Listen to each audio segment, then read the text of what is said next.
انسان کی زندگی میں جو چیزیں اسے بہت زیادہ نقصان دیتی ہیں اور بہت پیچھے چھوڑ دیتی ہیں، دنیاوی معاملات سے لے کر روحانی، اخلاقی، قلبی اور قرب الہی کے معاملات تک کو جو چیزیں نقصان پہنچاتی ہیں، ان میں ایک بڑی چیز غفلت ہے۔ ایک لفظ ہوتا ہے جو ہمیں اکثر سننے کو ملتا ہے کہ آپ کی توجہ نہیں ہے۔ یہ ڈھیر سارے لوگوں کا مطالبہ ہوتا ہے، اہل خانہ بھی مطالبہ کرتے ہیں، کئی موقع پر والدین بھی مطالبہ کرتے ہیں، غرباء بھی مطالبہ کرتے ہیں کہ امیروں کی ہماری طرف توجہ نہیں ہے۔ اور یہ بڑی لازمی سی بات ہے کہ کسی چیز پر جب توجہ رہتی ہے تو وہ چیز بہتر ہو جاتی ہے، اور جب عدم توجہی کا لوگ مظاہرہ کرتے ہیں تو وہ معاملہ خراب ہو جاتا ہے۔ یہ جو عدم توجہ ہے اسی کو غفلت کہتے ہیں، اور جب انسان کے مزاج پر غفلت طاری ہوتی ہے اور غفلت اس پر پوری طرح غلبہ کر لیتی ہے تو پھر اس کی زرخیز زمین کو وہ بنجر کرتی ہے۔ غفلت انسانی دل کے لیے بڑی نقصان دہ چیز ہے اور انتہائی تکلیف اور ضرر کا باعث ہے۔ دلوں پر جو قحط نازل ہوتا ہے، قحط، ویران ہو جاتے ہیں دل، اور جو دلوں پر خشکی نازل ہوتی ہے کہ طبیعتیں خشک ہو جاتی ہیں، یہ غفلت کی وجہ سے ہوتی ہے۔ جو لوگ غافل ہو جاتے ہیں نا، اپنے معاملات کا دھیان نہیں رکھتے، دیکھیں نا، آپ کو کھانا کھاتے بھی غافل نہیں ہونا چاہیے۔ اگر کھانا بھی غیر معتدل کھا لیا جائے تو وہ انسان کی طبیعت کے لیے باعث ضرر بن جاتا ہے، نقصان کا باعث بنتا ہے۔ بات کرتے ہوئے بھی غافل نہیں ہونا چاہیے، کئی دفعہ جملے ایسے نکل جاتے ہیں جو انسان کے لیے پھر شرمندگی کا باعث بنتے ہیں۔ انسان کو غافل ہو کر کوئی کام نہیں کرنا چاہیے، غافل ہو کر، مدہوش اور بے ہوش ہو کر نہیں۔ غفلت دل کو ویران کرتی ہے، طبیعت میں خشکی لاتی ہے۔ غافل کبھی نہ بنے۔ قرآن مجید فرقان حمید نے ارشاد فرمایا کہ اقترب للناس حسابہم، فرمایا لوگوں کے حساب کا وقت قریب آ گیا، وہم فی غفلۃ معرضون، اور وہ ابھی بھی غفلت میں منہ پھیرے ہوئے ہیں۔ ٹائم آ گیا حساب دینے کا، لیکن وہ ابھی بھی غافل ہیں۔ ہمارے جو زیادہ تر نقصان زندگی میں ہوئے ہیں وہ صرف ہماری غفلت کی وجہ سے ہوئے۔ ہم نے چیزوں پر توجہ نہیں دی، چیزیں گڑبڑ ہو گئیں۔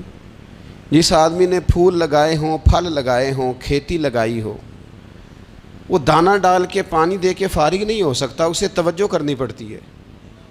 اور کسی نے کہا تھا مالی جیندے ہون تو پھر بوٹے سوکدے نہیں، اگر موجود ہونا ان کو سینچنے والا، رکھوالی کرنے والا، تو پھر ان کی جڑیں کبھی خشک نہیں ہوا کرتی۔ ہماری جو غفلتیں ہیں یہ بڑی ضرر کا باعث ہیں، نقصان کا باعث، اور مجبوری معاف ہوتی ہے، غفلت معاف نہیں ہوتی۔ اسکول میں پڑھتے تھے، مدرسے میں پڑھتے تھے، تو ایک مجبوری ہو گئی جی، خدا نخواستہ گھر میں کوئی پریشانی ہو گئی تو اساتذہ اس پر سزا نہیں دیتے۔ کوئی خوشی کا موقع ہے گھر میں، فیملی میں کسی کی شادی ہے، اساتذہ اس پر سزا نہیں دیتے۔ لیکن اگر کبھی پتہ چلتا تھا نا کہ یہ گھر سے تو آیا تھا لیکن مدرسے نہیں آیا، یہ اسکول نہیں آیا، رستے میں غافل ہو گیا، تو یہ بات خوفناک تھی۔ یہ قابل سزا جرم تھا کہ تو غافل ہو گیا اپنی پڑھائی سے، تو گھر سے آیا اور یہاں نہیں آیا۔ غفلت قابل سزا ہوتی ہے، مجبوری کی معافی ہوتی ہے۔ ہمارا آج کل جو مسئلہ ہے وہ غفلت کا ہے۔ ڈھیر سارے لوگ ہیں، سمجھدار بھی ہیں، سیانے بھی ہیں، معاملہ فہم بھی ہیں، باشعور بھی ہیں، تعلیم کی ڈگریاں بھی رکھتے ہیں، لیکن اگر ان کی زندگیوں کی تکلیفوں کو دیکھا جائے اور بے آباد روح کو دیکھا جائے اور سجدوں سے ان کی دوری کو دیکھا جائے تو ایک ہی بات سمجھ میں آتی ہے کہ پتہ سارا ہے لیکن لے ڈوبی ہے غفلت، توجہ نہیں کی۔ لائق بچہ بھی نالائق ترین زندگی گزارتا ہے، اس لیے کہ اس کے لائق ہونے کے ساتھ ساتھ اس کا توجہ کرنا بھی تو ضروری ہے نا۔ نرے لائق کا کیا فائدہ اگر وہ محنتی نہیں، اگر وہ توجہ ہی نہیں کرتا، اپنا سبق دھیان سے سنتا پڑھتا ہی نہیں، تو بھی جتنا مرضی لائق ہو پیچھے رہ جائے گا۔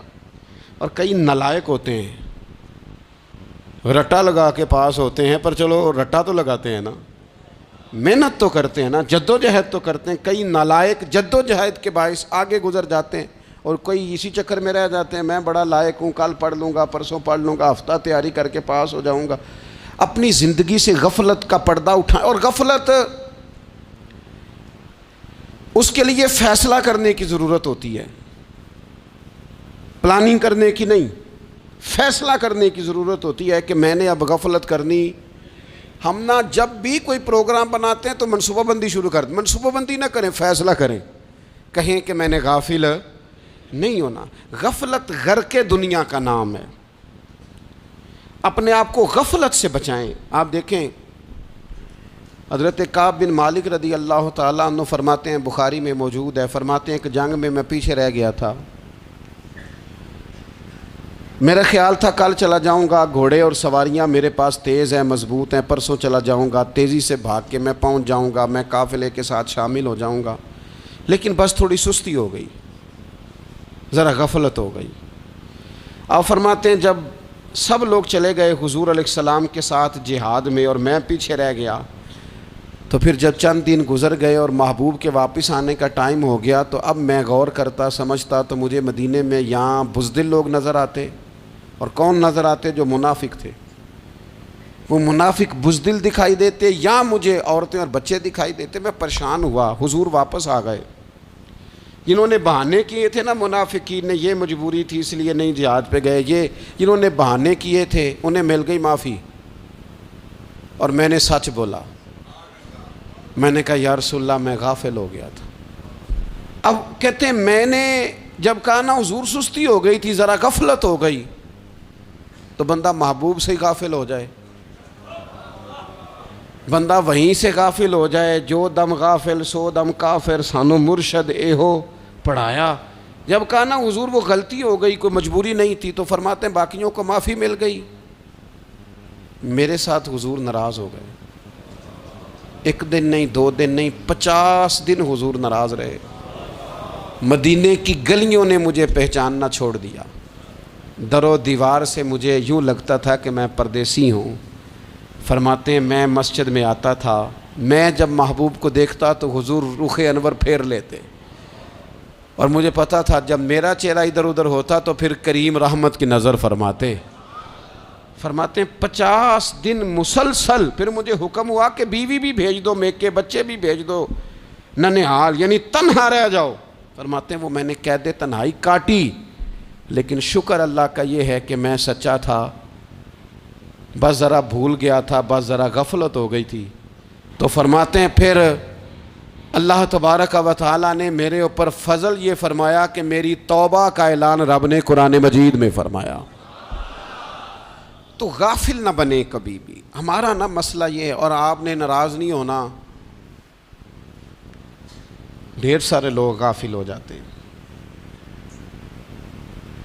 مالدار بھی غافل ہیں، صاحبان علم بھی الا ماشاء اللہ بہت ساری جگہوں پہ غافل ہیں۔ جن لوگوں کو 4 لوگ جاننے لگ جاتے ہیں، کوئی مقام حاصل ہو جاتا ہے، وہ بھی بہت ساری جگہوں سے غافل ہو جاتے ہیں الا ماشاء اللہ۔ غفلت بڑی تکلیف والا منظر ہے۔ جو لوگ سمجھتے ہیں نا میں اب گڈ بک میں آ گیا ہوں، اب میں اچھا ہو گیا ہوں، اب میرے لیے خیر کہا جاتا ہے، مجھے اچھائی شاید یہ مستقل میرے ساتھ رہے گی، تعریف ہی ہوگی ہمیشہ، وہ بھی غافل ہو جاتے ہیں۔ اور یہ غفلت ٹھیک نہیں ہوتی۔ وجہ دیکھنی چاہیے کس وجہ سے انسان کو وقار مل رہا ہے، عزت مل رہی۔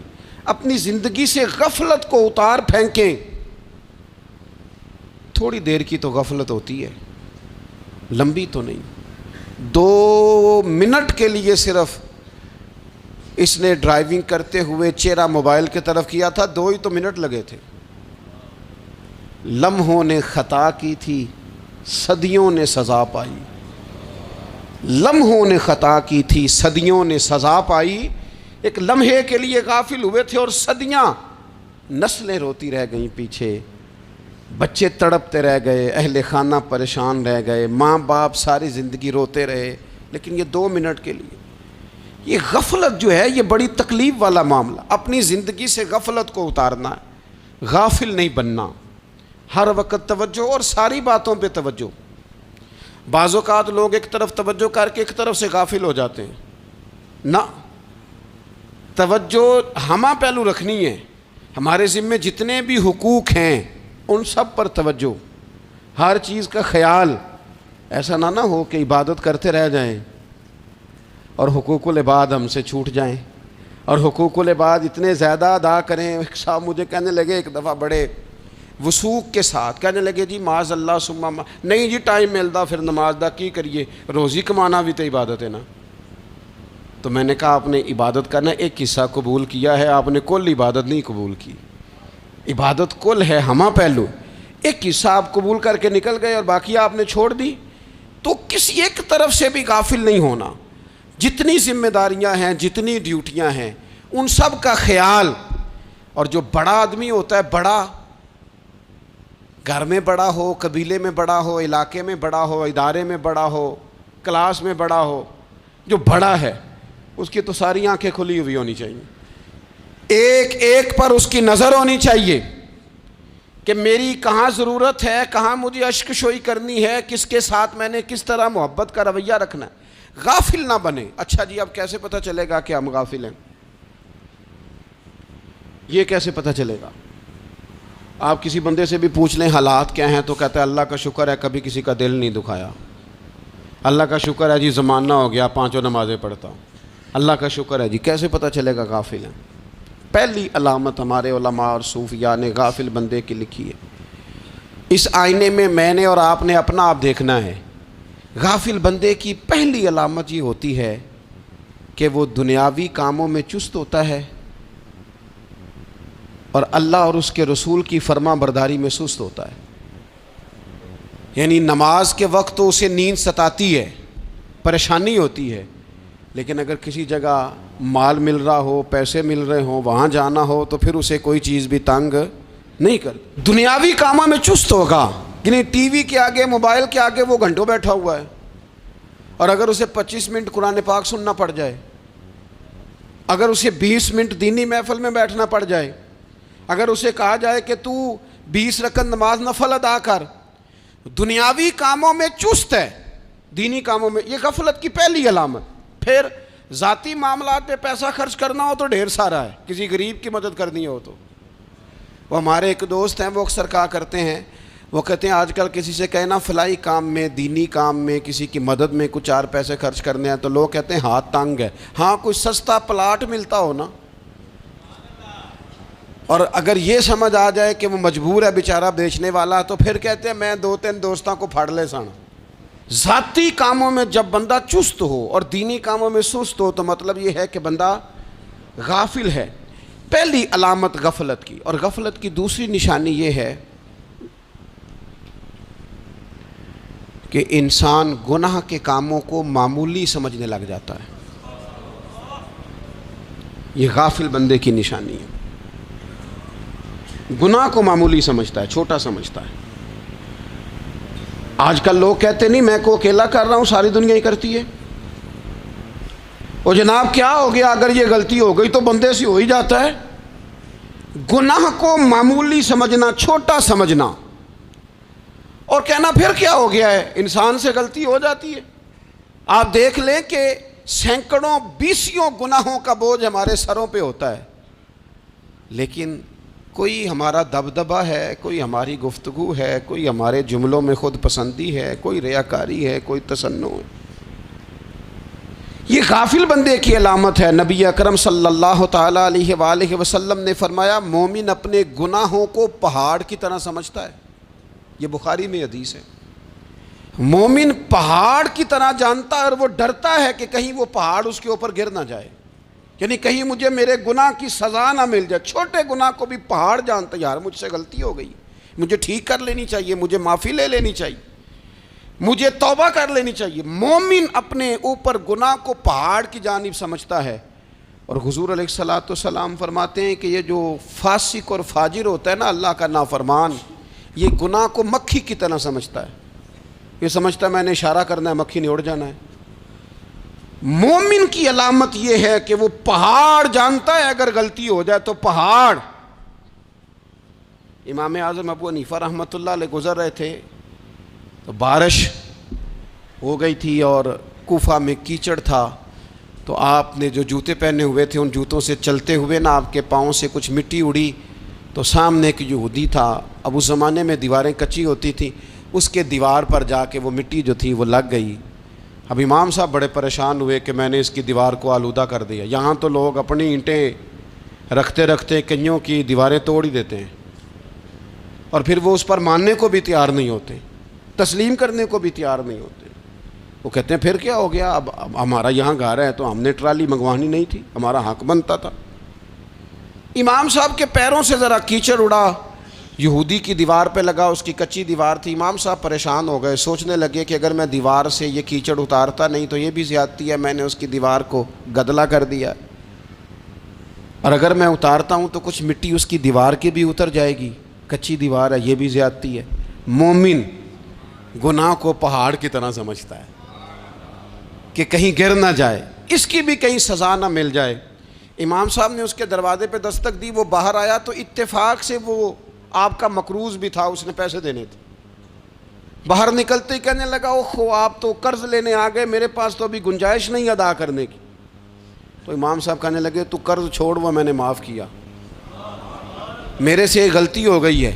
میں آ رہا تھا، لکڑی کے جوتے اس زمانے میں کھڑاؤں لوگوں نے پہنے ہوتے تھے، کہا وہ میرے پیروں سے ذرا کیچڑ اڑا ہے، تیری دیوار پہ لگ گیا ہے۔ اب میں بڑی دیر سے کھڑا سوچ رہا ہوں کہ اگر میں تیری دیوار صاف نہ کروں تو میں نے یہ میلی کر دی، گدلی کر دی، یہ بھی بات درست نہیں ہے، زیادتی، اور اگر میں اسے صاف کرتا ہوں کچی دیوار سے کچھ مٹی اتر جائے گی تو یہ بھی زیادتی ہے، اب تو بتا میں کیا کروں۔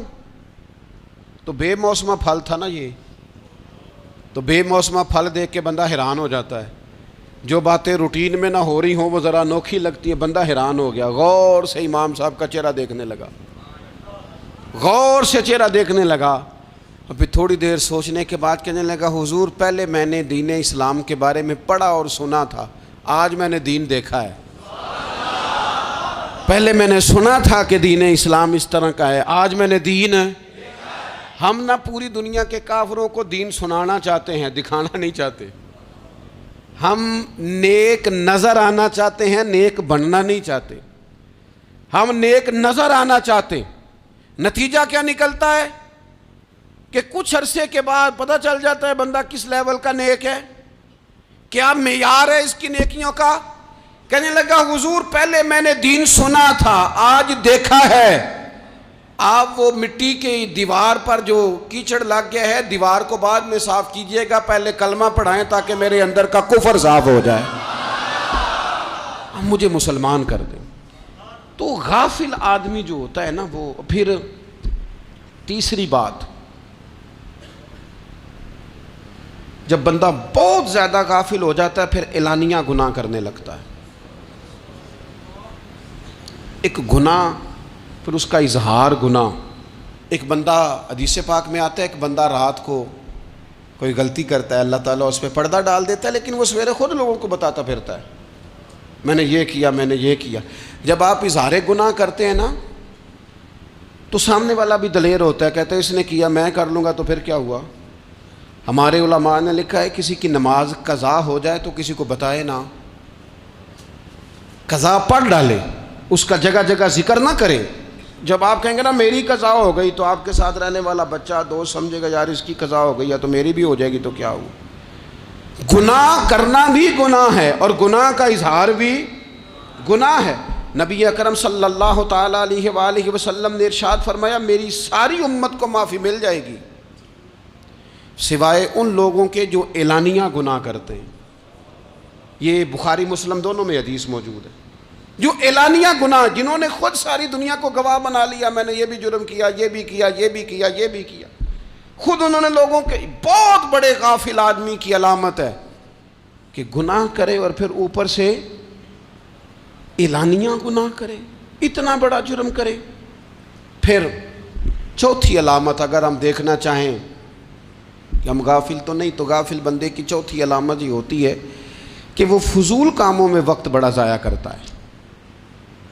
فضولیات میں ادھر بیٹھے ہیں ادھر بیٹھے ہیں, یہاں گپ شپ ہو رہی ہے, وہاں موبائل دیکھا جا رہا ہے, پھر کچھ ٹائم ملا ہے تو پھر کہیں دور دراز کسی ہوٹل پہ کھانا کھانے چلے گئے, پھر کچھ ٹائم ملا تو چلو نکلتے ہیں ذرا کوئی ہفتہ سیر کر آتے ہیں, یہاں گپ شپ ہے, فلاں کو ڈسکس کر لیتے ہیں, فلاں کے بارے میں بات کر لیتے ہیں, سیاسی تبصرے کر لیتے ہیں, یہ تھوڑی گفتگو ہو جاتی, چلے محلے داروں پہ تبصرہ شروع کرتے ہیں, کون روٹی زیادہ کھا رہا ہے اور کس کے پاس پیسے زیادہ آ گئے, چلو جا کے پتہ کرتے ہیں. حالانکہ یہ پتہ نہیں کرنا چاہیے تھا, پتہ تو اس کا کرنا چاہیے تھا جو بیچارہ کل سے بھوکا ہے. خبر تو اس کی رکھنی چاہیے تھی جس بیچارے کے گھر میں بچوں کے لیے پہننے کو کپڑے موجود نہیں ہیں. اس پر تبصرہ یہ کرتے ہیں کہ یہ محنت کیوں نہیں کرتے, اور اگر کسی پر اللہ عطا کر دے پھر حساب ضرور لگاتے ہیں کہ ذرا معلومات کرو یہ اتنی جلدی آگے کیسے نکل گئے. غافل بندے کی علامت ہے وقت کا ضائع کرنا اور فضول کاموں میں ضائع کرنا اور بلا وجہ ضائع, اور ایسے سوالات کرنا جن کی ضرورت ہی کوئی نہیں, بالکل ضرورت ہی نہیں, کوئی مطلب ہی نہیں, لیکن ہم لوگ وقت ضائع. یہ غفلت کی علامت, غفلت. اللہ والوں کی علامت کیا تھی؟ ایک بات انہوں نے زندگی میں لے لی, سیکھ لی, پھر ساری زندگی اسی پہ گزار دی. ان کا ارادہ تھا نا کشکول سیدھا کیا. کچھ لوگ ساری زندگی لیکچر قبول لے کے سن کے پھر بھی سمجھنے کو تیار. یہ غافل دل کی علامت ہے. اس لیے نبی پاک صلی اللہ تعالیٰ علیہ وسلم نے فرمایا دو نعمتیں ایسی ہیں جن میں اکثر لوگ غفلت میں ہیں, ایک صحت اور دوسری فراغت. لوگ بلا وجہ وقت ضائع کرتے ہیں. اللہ نے صحت دی ہے, کسی خیر کے کام میں لگائیں. اگر آپ کے پاس فارغ وقت ہے تو قرآن پاک کو یاد کریں, ترجمہ اور تفسیر سے پڑھیں, محبوب پاک علیہ السلام کی احادیث کو یاد کریں, اللہ والوں کی باتیں سنیں. وقت ملے تو عبادات میں لگائیں, نوافل میں لگائیں, تلاوت میں لگائیں, ذکر اذکار میں لگائیں, اور پھر اللہ مزید توفیق عطا کرے تو کسی کے بھلے میں وقت لگائیں. گلی سے کوئی کانٹا اٹھائیں, کوئی روڑا اٹھائیں, کوئی کسی کی مدد کریں. لیکن یہ غافل ہونے کی علامت ہے کہ اپنے وقت کو ضائع کرنا. اور پھر اسی طرح غفلت کی پانچویں علامت یہ ہے کہ اگر بندے کو دنیا سے پورا پیار ہو جائے, یعنی شب قدر میں بھی آ کے کہتا ہے یا اللہ کبھی پیسے دے دینا, شب برات والے دن بھی کہتا ہے کہ مالک اگر کبھی کوئی ایسا سبب لگ جائے نا, یعنی بیت اللہ شریف کے سامنے کھڑے ہو کے بھی اگر اس نے مال ہی مانگنا ہے وہاں بھی اس نے یہی سوال کرنا ہے, حب دنیا اتنی غالب آ جائے. تو یہ غافل ہونے کی علامت. دنیا ضرورت ہے, مقصد نہیں ہے. دنیا کی حاجت ہے, مقصد نہیں ہے. یہ مقصود نہیں. اور جب لوگ فقط دنیا کے مال کو, دولت کو, نبی پاک علیہ السلام نے فرمایا وہ لعنتی ہے جو درہم اور دینار کا بندہ بن گیا ہے, پیسوں کا بندہ بن گیا ہے. مل جائے تو خوش ہوتا ہے, نہ ملے تو تکلیف میں آ جاتا ہے. یہ غافل بندے کی علامت.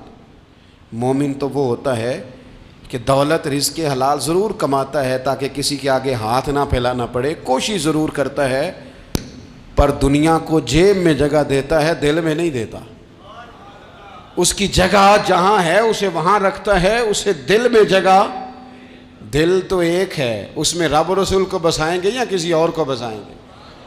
تو حب دنیا یہ غافل ہونے کی بہت بڑی علامت ہے. پھر اسی طرح جو بندہ رب کریم کو جانتا نہیں نا وہ بھی غافل ہو جاتا ہے.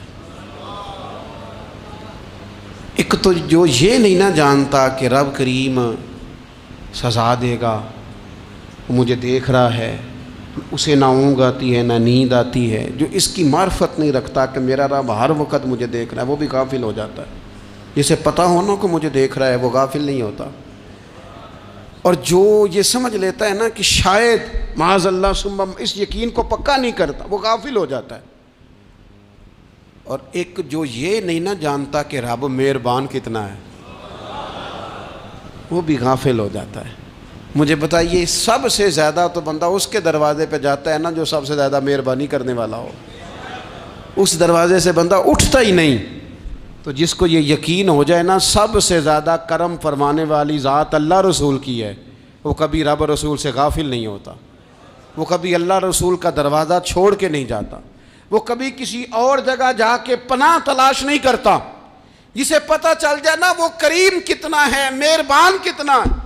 ملا رومی رحمت اللہ علیہ فرماتے ہیں بہت بڑا مجرم تھا ایک بندہ، بہت بڑا گناہگار تھا، بت کو پوجتا تھا، تھک گیا ساری رات بت کے سامنے کھڑا تھا، معاذ اللہ یا صنم یا صنم یا صنم کہتے، تھک گیا، نیند آ گئی، اونگ آ گئی۔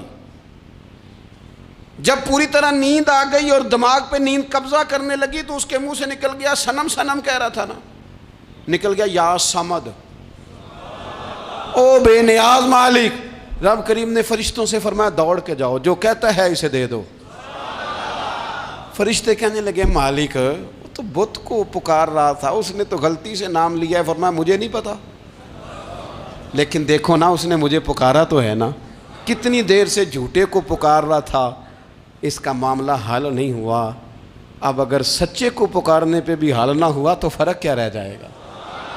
دے دو جو مانگتا ہے، دے دو۔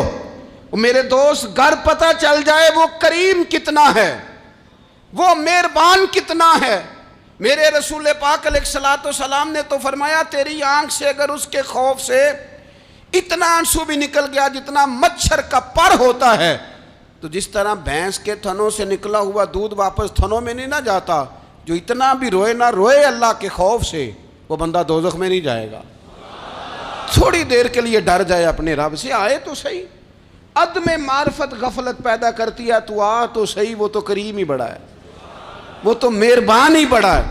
حضرت زنیرہ رضی اللہ تعالی عنہ حضور کی صحابیاں ہیں۔ ایام جو مکے کے تھے مسلمانوں پر بڑی آزمائش کے تھے، انہیں بڑا مارا کفار نے، اتنا مارا کہ ان کی بینائی چلی گئی، نظر آنا بند ہو گیا۔ کافروں کی عورتوں نے تانا دیا کہ تو نے ہمارے بت چھوڑے ہیں نا، تو دیکھنا تیری بینائی چلی گئی۔ تو جناب زنیرہ اللہ پہ بھروسہ، توکل، معرفت الہی کا جذبہ، اٹھ کے کھڑی ہو کہنے لگی چپ کرو، تمہارے جھوٹے بت کیا کر سکتے ہیں، میرا رب چاہے تو صبح جب میں اٹھوں تو میری آنکھیں روشن ہو، اگر کریم کرم کر دے۔ لوگ کہتے ہیں واقعی ایسا ہوا، جب وہ سویرے اٹھیں تو اللہ نے ان کی روشنی واپس کر دی تھی۔ تجھے پتہ چل جانا وہ مہربان کتنا ہے۔ وہ ایک بزرگ تھے تو ان سے کسی نے کہہ دیا کہ اگر آپ کا حساب آپ کے ماں باپ کے ذمہ ہو جائے تو پھر کیسا، پوچھنے کے لیے قیامت میں اگر ماں باپ حساب لیں تو پھر کیسا۔ تو بڑے سیانے لوگ تھے جو دل والے تھے، کہنے لگے نہیں، رب کریم ہی ٹھیک ہے، اس لیے کہ وہ ماں باپ سے کہیں بڑھ کر پیار کرنے والا ہے۔ اگر یہ معرفت مل جائے وہ کریم کتنا ہے۔ اور جب بندہ پوری طرح اس کی بارگاہ میں آ کے تڑپ جاتا ہے نا، مولا میں جاؤں کدھر، تیرا دروازہ چھوڑ کے جاؤں کدھر۔ اقبال کہتے ہیں وہ ایک سجدہ جسے تو گراں سمجھتا ہے، 1000 سجدوں سے دیتا ہے آدمی کو نجات۔ تجھے جگہ جگہ جھکنا نہیں پڑے گا اگر تو صحیح معنوں میں اپنے رب کی بارگاہ میں جھک جائے۔ تو میرے عزیز کوشش کریں کہ اس کی معرفت، اس کا کرم، اس کی عطا اور اللہ تبارک و تعالیٰ کے حاضر و ناظر ہونے پر عین الیقین، حق الیقین حاصل کریں۔ اور پھر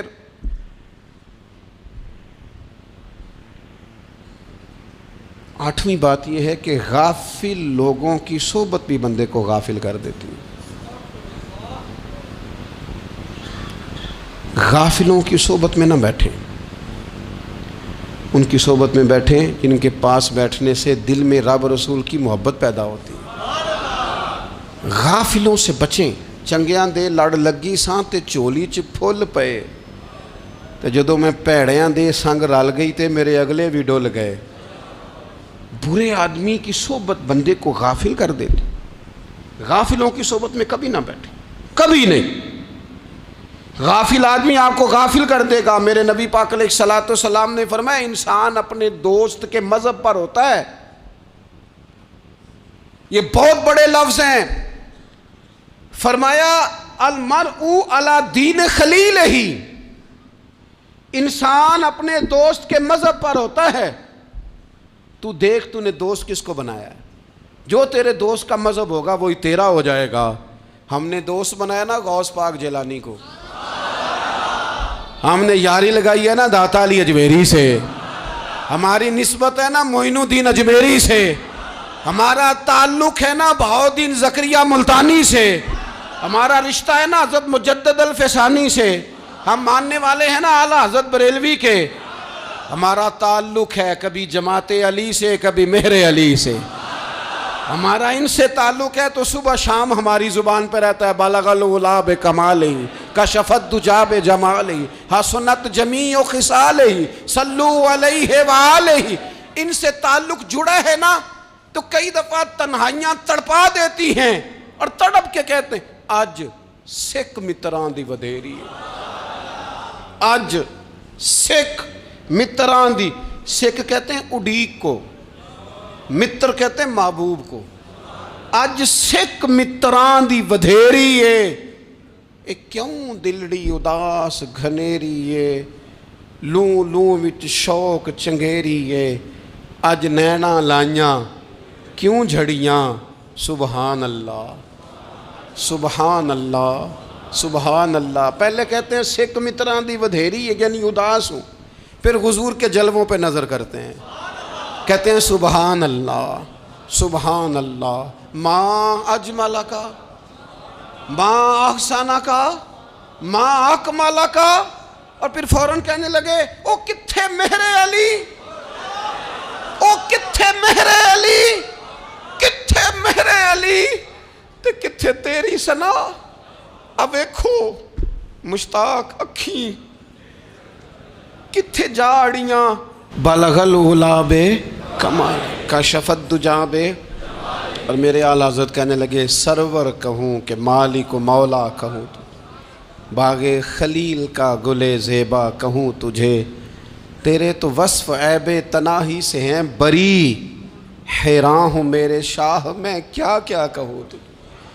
غافل آدمی کی علامت ہے برے لوگوں کی صحبت میں، خبردار ان کے پاس نہ بیٹھنا جن کے پاس بیٹھنے سے تمہارے دلوں میں اولیاء اللہ اللہ کے بندوں کی عداوت پیدا ہو، خبردار خبردار ان کے پاس نہ بیٹھنا جن کے پاس بیٹھنے سے تمہارے دلوں میں حضور کی اولاد پاک کے بارے میں شک پیدا ہو، خبردار اس شخص کے پاس نہ بیٹھنا جو امام حسین ابن علی کے بارے میں کوئی کمزور بات کرتا ہو، بچنا، خبردار اس سے بچنا جو حضور کے صحابہ کے بارے میں بات کرے، بچنا بچنا اس سے، جو سیدنا ابو بکر صدیق کے بارے میں کوئی،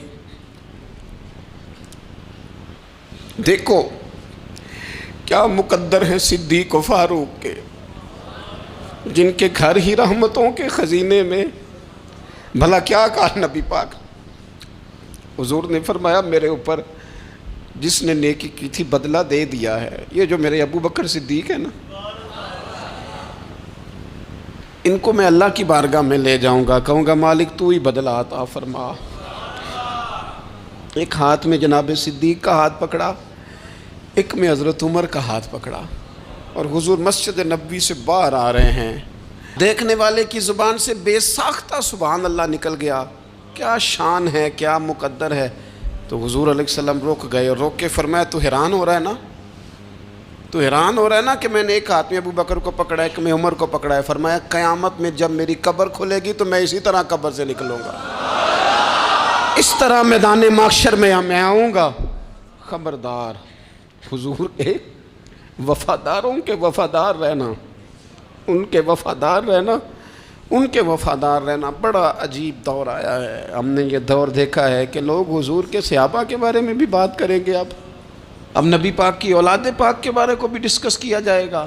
اپنا منہ تو دیکھ، اپنی حیثیت دیکھ، اور پھر وہ بندے دیکھ جن کو اللہ نے چن کے اپنے محبوب کی غلامی کے لیے حضور کے قریب بٹھایا ہے۔ تو بچنا ایسے لوگوں سے، پرہیز کرنا، خبردار عقیدہ ستھرا رکھنا، عقیدہ ستھرا رکھنا، صاف رہنا، پاکیزہ رہنا، غافلوں کی صحبت سے بچنا۔ بڑا ڈرتے ہیں اللہ سے، دعائیں مانگتے ہیں یا اللہ نسلوں میں بھی وہی بندے پیدا فرما جو عقیدے پکے رکھنے والے ہیں، وہ بندے پیدا فرما ہماری نسلوں میں۔ ایک وہ بندہ بھی غافل ہو جاتا ہے جو امیدیں لمبی ہی لگا لیتا ہے، جن کے منصوبوں میں دولت بھی ہوتی ہے، گھر بھی ہوتا ہے، اولاد کا بڑا ہونا بھی ہوتا ہے، پوتے پوتیاں نواسے نواسیاں دیکھنا بھی ہوتا ہے، یہاں بھی گھر وہاں بھی گھر، یہ سیر، یہ سارا کچھ ہوتا ہے، لیکن رب کی بارگاہ میں پیش ہونا جن کے پیش نظر نہیں ہوتا۔ لمبی امیدیں۔ حضرت مولا علی شیر خدا فرمایا کرتے تھے، میں تم پر دو باتوں کا خوف کھاتا ہوں، جو ڈر آتا ہے، ایک یہ کہ تم خواہش کی پیروی کرو گے، جو نفس کی خواہش ہوگی اس کے پیچھے لگ جاؤ گے، اور ایک کہ تم لمبی لمبی امیدیں باندھو گے، اتنے سال جینا ہے، اتنے 100 سال جینا، یہ کرنا ہے، وہ کرنا ہے۔ منصوبہ بندی کریں مستقبل کے لیے، وہ بری نہیں، لیکن تیاری رکھیں، تیاری رکھیں، اس بات کا بھی خیال رکھیں کہ اللہ کی بارگاہ میں حاضر ہونا۔ یہ غفلت کی چیزیں ہیں جو بندے کو غافل کر دیتی ہیں۔ جو لوگ اللہ کا ذکر نہیں کرتے وہ بھی غافل ہو جاتے ہیں، اور جو فضول باتیں زیادہ کرتے ہیں نا، ہنستے زیادہ ہیں۔ فَلْيَضْحَكُوا قَلِيلًا وَلْيَبْكُوا كَثِيرًا، قرآن کہتا ہے زیادہ رویا کرو، کم ہنسا کرو۔ نبی پاک علیہ الصلوۃ والسلام سے پوچھا تھا حضرت عقبہ بن عامر نے کہ یا رسول اللہ نجات کس چیز میں ہے؟ تو نبی پاک علیہ الصلوۃ والسلام نے فرمایا ایک تو اپنی زبان قابو میں رکھو، دوسرا فرمایا اپنے گھر میں ٹھہرے رہو، تمہارا گھر تمہارے لیے کافی ہو، فضول نہ نکلو گھر سے، اور تیسرا فرمایا اپنی خطاؤں پہ رویا کرو۔ کثرت کلام اور فضول کلام اور بلا وجہ یہ بندے کو غافل کرتا ہے، دل کو سخت کرتا ہے۔ یہ چند چیزیں ہیں جو انسان کو غفلت میں ڈالتی ہیں۔ اپنے آپ کو ان چیزوں سے بچائیں اور غفلت کو توڑیں۔ آپ کے ذمے، میرے ذمے جو حقوق العباد ہیں ان کا پتہ کریں، جو اللہ رسول کے حقوق ہیں ان کی خبر دیکھیں، ہماری جو ذمہ داریاں ہیں ہم کس طرح انجام دے رہے ہیں اس پر توجہ کریں، اپنے معاملات کو ٹھیک کریں۔ ہم انسان ہیں، کوتاہیاں تو رہ جائیں گی، لیکن جب کوشش کریں گے تو پھر رب تعالیٰ مدد بھی فرمائے گا۔ ایک بات اور کرنی ہے، ایک تو میں نے عرض کیا غفلت کو توڑنا، ایک دوسری بات قرآن مجید کا ایک سبق اور، جب غفلت توڑنی ہے تو پھر لازمی طور پر ایک کام کرنا پڑے گا۔ میں نے یہ عرض کیا تھا کہ پلاننگ نہیں کرنی، فیصلہ کرنا ہے۔ تو فیصلہ کرنا ہے تو کرنا کیا ہے؟ پھر قرآن حکیم نے سورہ بقرہ میں کہا فاستبقوا الخیرات، یعنی تم نیکیوں کی طرف دوڑو، جلدی جلدی نیکیاں کرو، فٹافٹ، دیر نہ کرو۔ فٹافٹ سے مراد یہ نہیں کہ نیکی جلدی جلدی کر جاؤ، یعنی ٹال مٹول نہ کرو خیر کے کام میں، کل کریں گے، پرسوں کریں گے، عمرہ کر رہے ہیں پھر نیکی ہیں، حج کر رہے ہیں پھر نیکی ہیں، بچے بیال ہوں پھر میں نیک ہوں، یہ تھوڑا سا یہ کام ٹال مٹ۔ فاستبقوا الخیرات، نیکیوں کی طرف دوڑو، جلدی کرو، بھاگو۔ نبی پاک صلی اللہ تعالیٰ علیہ وسلم نے فرمایا 5 چیزوں سے پہلے غنیمت جانو۔ حضور علیہ الصلوۃ والسلام فرمانے لگے ایک تو تم جوانی کو نہ بڑھاپا آنے سے پہلے پہلے غنیمت سمجھ لو۔ نبی کریم صلی اللہ تعالیٰ علیہ وآلہ وسلم ارشاد فرمانے لگے کہ اپنی صحت کو غنیمت جان لو، بیماری آنے سے پہلے پہلے۔ پھر حضور علیہ الصلوۃ والسلام فرمانے لگے اگر اللہ نے تمہیں مال دیا ہے، وسعت دی ہے، تو نیکی کر لو، خرچ کر لو اللہ کے راستے میں، خدا نہ خواستہ تم پر غریبی آ جائے۔ اور پھر حضور سید عالم صلی اللہ تعالیٰ علیہ وسلم فرمانے لگے اگر تمہیں اللہ نے کچھ فراغت دی ہے، بہت زیادہ مصروف نہیں ہو، تو غنیمت جان لو، جلدی سے نیکی کر لو قبل اس کے کہ تم مشغول ہو جاؤ۔ اور 5ویں بات حضور نے بیان کی، فرمایا زندگی کو غنیمت جانو، موت آنے سے پہلے پہلے جلدی سے نیکی کر لو۔ نیکی کے لیے ساری زندگی منصوبہ بندی نہ کرتے رہو، نیکی کے لیے دیکھو نا، ہماری زندگی میں یہاں دنیا میں رہ کے چند منٹوں میں وہ نیکی کی جا سکتی ہے جو قیامت کے بعد صدیوں کا ہمارا فائدہ کرے گی، صدیوں کا فائدہ کرتے نہیں۔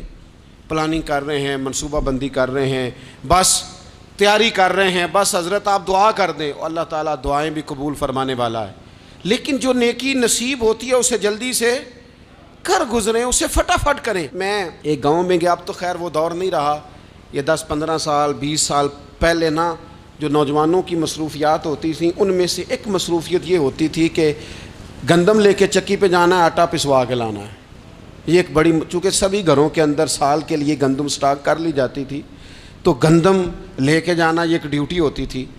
ایک نوجوان ایک گاؤں میں، اس کی مجھے تعریف سننے کو ملی، تو ایک بوڑھی اماں کہنے لگی یہ تو بڑا نصیباں والا ہے، سارے دا آٹا پیا لے ہوندا ہے۔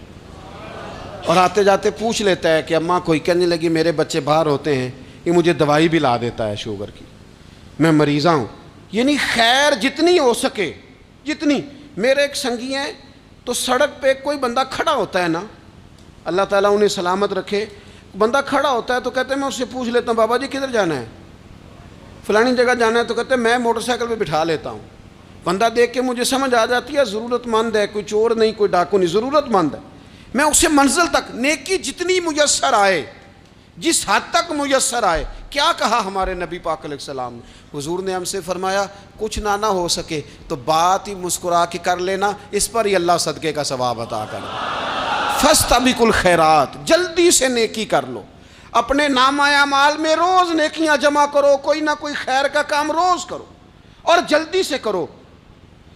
صحیح مسلم میں حدیث ہے، نبی پاک صلی اللہ تعالیٰ علیہ وسلم فرمانے لگے جلدی جلدی نیکی کے کام کر لو ان فتنوں سے پہلے جو اندھیری رات کے حصوں کی طرح فتنے ہوں گے۔ فرمایا اس وقت حال یہ ہوگا کہ آدمی صبح مومن ہوگا، شام کو کافر ہو جائے گا، شام کو مومن ہوگا تو صبح کافر ہو جائے گا۔ اور فرمایا لوگ دنیا کے بدلے اپنا دین تک بیچ ڈالیں گے۔ معاذ اللہ جھوٹی قسمیں نہیں کھائی جاتی، جھوٹا قرآن مجید نہیں لوگ اٹھا لیتے، لوگ دنیا کے لیے دین بیچ ڈالیں گے۔ اس سے پہلے جب فتنے اتنے زیادہ ہو جائیں، اس سے پہلے نیکی کر لو، کوئی خیر کا کام کر لو، جلدی سے کچھ ایسا کر لو۔ حضرت عقبہ بن حارث رضی اللہ تعالیٰ عنہ فرماتے ہیں یہ دیکھیں ہمارے نبی پاک علیہ السلام کی سیرت کیا ہے، حضور کا اسوہ کیا ہے، نبی پاک علیہ السلام ہماری تربیت کس طرح کرتے ہیں۔ حضرت عقبہ بن حارث رضی اللہ تعالیٰ عنہ کہتے ہیں ہم نے نبی پاک علیہ السلام کے ساتھ عصر کی نماز پڑھی، یہ صحیح بخاری میں موجود ہے۔ فرماتے حضور سلام پھیرتے ہی فوراً اٹھ کے گھر تشریف لے گئے۔ یہ ہمارے لیے انوکھی بات تھی، غیر متوقع تھی، پہلے کبھی ایسا ہوا نہیں۔ سلام پھیرا نماز کا، حضور جلدی سے تشریف لے گئے۔ اب ہم حیران تھے اور حیرت انگیز طور پر حیران تھے کہ کریم اتنی جلدی تشریف لے گئے۔ تھوڑی دیر ہوئی حضور واپس آ گئے تو محبوب پاک علیہ السلام فرمانے لگے گھر میں ایک چھوٹی سی ڈلی، ایک چھوٹا سا ٹکڑا سونے کا پڑا تھا، مال آیا تھا سارا صدقہ کر دیا، وہ تھوڑا سا پڑا تھا، اچانک مجھے یاد آیا وہ تو پڑا رہ گیا۔ تو حضور فرمانے لگے میں نے کہا کہیں ایسا نہ ہو جائے کہ ساری رات گزر جائے اور میرے گھر میں پڑا ہی رہ جائے، میں جلدی سے جا کے اسے خیرات کر دوں۔ میں نے خیرات کیا پھر میں واپس آ گیا ہوں۔ جلدی سے نیکی، جلدی سے نیکی کر لی جائے۔ ہم بڑا انتظار کر رہے ہیں، بڑا لمبا ہمارا پروگرام ہے، ہمارے پاس ٹائم ہی بڑا ہے، کسی نے کان میں کہہ دیا ہے تیرے پاس بڑا وقت ہے، ابھی تو بڑی عمر پڑی ہے، ابھی تو جناب او میرے بھائی یہ لوگوں کے کہنے کی باتیں ہیں، پھر پتہ ہی نہیں چلتا حالات کس طرح کے ہو جاتے ہیں اور کیا معاملات انسان کے ساتھ درپیش ہوتے ہیں۔ جتنی خیر میسر آئے، جتنا بھلا میسر آئے، جتنی انسان کو توفیق ملے۔ میں نے بزرگوں کو دیکھا، اپنے اصحاب کو، پہلے وہ خدام سے کہتے کہ میں سونے لگا ہوں اور پابند کرتے لوگوں کو کہ فلاں وقت، بزرگوں کو میں نے دیکھا اپنے، وہ پابند کرتے لوگوں کو کہ فلاں وقت میں موجود ہوں گا آنا، خود پابند فرماتے، اور پھر جب بیدار ہوتے تو سب سے پہلے خدام کو بلا کے پوچھتے کوئی مہمان تو نہیں آیا؟ اور جناب آپ نے خود ہی تو پابند فرمایا فلاں دن آنا۔ کہنے لگے چل یار اگر کوئی آیا تو مجھے ملا لو، میری ملاقات کرا لو۔ کیوں؟ اس لیے کہ دور سے آیا ہے، مجھ سے ملنے آیا ہے، کوئی خیر کی بات سیکھنے آیا، چلو میرے نامہ اعمال میں کو نیکی جائے گی۔ کچھ نہ کچھ خیر جمع کر لی جائے، کچھ نہ کچھ ڈیوٹی کر لی جائے، کچھ کام کریں اور جلدی سے کریں۔ حضرت جابر ابن عبداللہ انصاری رضی اللہ تعالیٰ عنہ بیان کرتے ہیں، یہ بھی بخاری میں موجود ہے، کہتے ہیں ایک صحابی نبی پاک علیہ السلام کی بارگاہ میں حاضر ہوئے غزوہ احد کے موقع پر، اور حال ان کا یہ تھا کہ وہ کھجور کھا رہے تھے اور کھجور انہوں نے منہ میں رکھی ہوئی تھی۔ حضور کی بارگاہ میں حاضر ہوئے اور عرض کرنے لگے یا رسول اللہ صلی اللہ تعالیٰ علیہ وسلم اگر میں شہید کر دیا جاؤں تو کہاں جاؤں گا؟ حضور فرمانے لگے جنت میں۔ تو کہتے انہوں نے جو کھجور منہ کے اندر تھی وہ انہوں نے نگلی نہیں، اندر نہیں لے گئے، اس کو باہر نکالا اور دوڑ کے آگے بڑھے اور جنگ کرنی شروع کر دی۔ اور لڑتے لڑتے شہید ہو گئے۔ کیا سبق دیا انہوں نے؟ سبق یہ دیا کہ نیکی کرنے میں اتنی دیر بھی نہیں کرنی جتنی کھجور کھانے میں دیر لگتی ہے۔ جلدی سے نیکی کرنی ہے، فٹافٹ نیکی کرنی، اس کے اندر ٹال مٹول نہیں کرنا۔ اسی وقت انہوں نے کھجور باہر نکال دی، دوڑ کے انہوں نے حضرت انس بن نضر رضی اللہ تعالیٰ عنہ، حضرت انس بن مالک رضی اللہ تعالیٰ عنہ کے چچا ہیں، میدان احد میں نا، احد پہاڑ کے قریب کھڑے تھے، لوگوں سے کہہ رہے تھے جلدی جلدی ادھر آؤ، وہ جنت جو انسان کو انتقال کے بعد نصیب ہوگی اور قیامت کے بعد نصیب ہوگی، فرماتے تھے مجھے تو ابھی احد پہاڑ کے اندر سے جنت کی خوشبو آ بھی رہی ہے، لہذا جلدی سے آؤ، ادھر دوڑو، جہاد کرو، آؤ کفار سے لڑیں۔ تو نیکی میں دیر نہیں کرنی، جو نیکی میسر آتی ہے، جس کو میسر، ماں باپ میسر ہیں تو خدمت کر لیں، اہل خانہ ہیں تو حسن سلوک کر لیں، اللہ نے اولاد دی ہے تو اچھی تربیت کر لیں، دوست ہیں تو خیر خواہی کر لیں، اگر آپ کو اللہ رمضان عطا کرتا ہے تو زیادہ سے زیادہ اس کی عبادت کر لیں، اگر نظر ٹھیک ہے تو تلاوت زیادہ سے زیادہ کر لیں، زبان چلتی ہے تو رج رج کے مدینے والے محبوب پہ درود و سلام پڑھ لیں، اللہ تعالیٰ کا ذکر کر لیں، جلدی سے خیر جمع کریں، اپنے وقت کو ضائع نہ کریں۔ یہ آج کا سبق ہے کہ ایک تو ہم نے فیصلہ کرنا ہے کہ بس غفلت نہیں، اب غفلت، اب انشاءاللہ اللہ اللہ کرنی ہے، اب کوئی خیر کا کام کرنا ہے۔ میرے حضرت کا ایک جملہ کبھی نہیں بھولنا، فرمایا کرتے تھے زمین کے اوپر کام، نیچے جا کے آرام۔ یہ چھوڑ دیں اتنے گھنٹے سونا ہے تو یہ کرنا ہے تو میری نیند میں دخل کوئی نہ ڈالے، پھر سوتے ہی رہ جائیں گے، سوتے ہی رہ جائیں گے۔ زمین کے اوپر کام اور نیچے جا کے جاگنا ہے، جاگ لے افلاک کے سائے تلے، پھر حشر تک سوتا رہے گا خاک کے سائے تلے۔ اب جاگ لے افلاک کے سائے کے نیچے، جاگ، کھول آنکھیں، ہر وقت کا سونا، ہر وقت سونا، ہر وقت جو اپنے آرام کی فکر کرنا، اس سے نکل آئیں اور اچھا کھانا اور اچھا پہننا اور بس اپنی مرضی کی زندگی من چاہی جینا، اس سے باہر آئیں، فیصلہ کریں، فیصلہ کہ اب غفلت نہیں کرنی، اگر اللہ نے کوئی صلاحیت دی ہے تو اسے دین کے کام پہ لگانا ہے، کوئی ڈیوٹی کرنی ہے، کوئی خدمت کرنی ہے۔ دیکھو خدمتیں ہو رہی ہیں، صدیق اکبر مال دے رہے ہیں، عثمان غنی مال دے رہے ہیں، مولا علی نے تلوار پکڑی ہے، میدان میں جا رہے ہیں، فاروق اعظم گلی گلی نگر نگر رسول اللہ کے دین کی پہرے داری کر رہے ہیں، حضرت جناب سیدنا سلمان فارسی ابو ذر غفاری حضور کی مسجد میں جھاڑو دے رہے ہیں، اور بلال حبشی وہ نبی پاک کی مسجد میں اذان پڑھتے پڑھتے رب نے اتنا عروج فرمایا کہ کعبے کی چھت پہ کھڑے ہو کے بھی اذان پڑھنی شروع، انہوں نے اذان دے دی۔ تو کوئی کام کرنا ہے، غفلت کو توڑنا ہے اور نیکی کرنی ہے، ذرا جلدی جلدی خیر کا کام کرنا ہے، نہیں ایسے نہیں، فٹافٹ۔ کیسے جی؟ فٹافٹ۔ تو فٹافٹ کام کریں خیر کا، جلدی جلدی۔ تو یہ خیر کا کام فٹافٹ، جلدی جلدی اور بڑی جلدی اور دوڑ دھوپ کے، اور جب آپ کرتے جائیں گے نا تو پھر اللہ تعالیٰ مواقع بناتا جائے گا۔ آپ سے میری اپیل ہے، بالخصوص میرے ساتھ جو وابستہ سنگی ہیں، جو پیار کرنے والے ہیں، دو باتیں آج آپ نے لے کے جانی ہیں گھر۔ یہی لنگر ہے، یہی آپ کے لیے دعا ہے، یہی ہمارے بزرگوں کا فیض ہے، یہی نصیحت ہے کہ آپ نے دو باتیں لے کے جانی ہیں۔ غفلت توڑ دینی ہے، فیصلہ کرنا ہے کہ آج کے بعد غافل نہیں ہونا، اور دوسری یہ بات لے کے جانی ہے کہ نیکی جلدی جلدی، فٹافٹ فیصلہ، فٹافٹ نیکی، ایک کر کے پھر انشاءاللہ دوسری کر کے پھر انشاءاللہ تیسری کر کے پھر انشاءاللہ چوتھی، یہ شروع کرنی ہے، اور آپ دیکھیں گے اللہ تعالیٰ مہربانی فرمائے گا، مدد کرے گا۔